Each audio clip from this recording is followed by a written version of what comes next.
বিদ্যুৎপৃষ্ট হয়ে হাতির মৃত্যুর অভিযোগ। গ্রামের পরিত্যক্ত পুকুরে উদ্ধার হাতির দেহ। 11,000 ভোল্টের বিদ্যুতের ছোবল, হাতির মৃত্যু। বিদ্যুৎ বিভাগের বিরুদ্ধে গাফিলতির অভিযোগ। ঘটনা ঘিরে চাঞ্চল্য পলাশবাড়ির কান্দুপুরে। ঘটনার তদন্তে লোহারঘাট বন বিভাগ।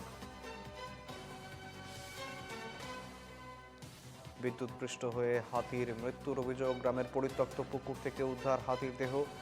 11,000 ভোল্টের বিদ্যুতের সংস্পর্শে এসে মৃত্যু হাতির।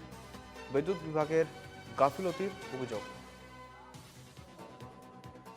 এতিয়া আহি থাকে, কিন্তু আমাৰ আহে যদি সিমান এটা মানুহ অনিষ্ট কৰা নাই। খাদ্য খায়, কলপাত চলপাত খায়, বেৰা চেৰা কিবা এনেকৈ ভাঙে আৰু ভাঙি পেলাই এনেকৈ গুচি যায়। কিন্তু আজি যে মৰিলে তো মানে বিদ্যুৎ গাফিলতিৰ কাৰণে এই তাৰ কেইডাল একেবাৰে অলমি আছে, পষ্টটো একদম হালি আছে। তাৰ মানে হাতী দিয়ে লগ পায় না, তাৰ কেইটা মানে 11,000 ভোল্টৰ তাৰত লাগি পেলাই শ্বৰ্ট খাই পেলাই এই নাৰিকলৰ পাতৰ হেৰি খাইছিল কিজানি, নাৰিকলৰ পাত খাওঁতে মৰি গ'ল হাতীটো।